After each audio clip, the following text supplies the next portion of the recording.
Hello, welcome to Simple Answers. I'm your host Jason. In this video, I'll be showing you how to speed up or slow down sounds on TikTok. Once you're in the app, you'll tap on the plus like you'll normally do to record a video. And in the top right hand corner, right below flip, you will see speed.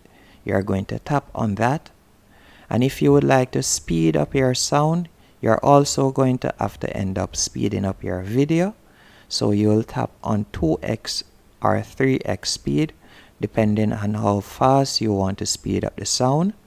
And if you would like to slow down the sound, you'll tap on 0.5x or 0.3x to slow down the sound. After selecting an option, for example 3x speed, to speed up the sound, you will simply tap on camera to record, and after you're finished recording, you can simply tap on the sticky right here, and you will realize that your sound and video has been sped up. Hope you found this video helpful and informative. If you did, be sure to hit the like button and subscribe, and thank you for watching.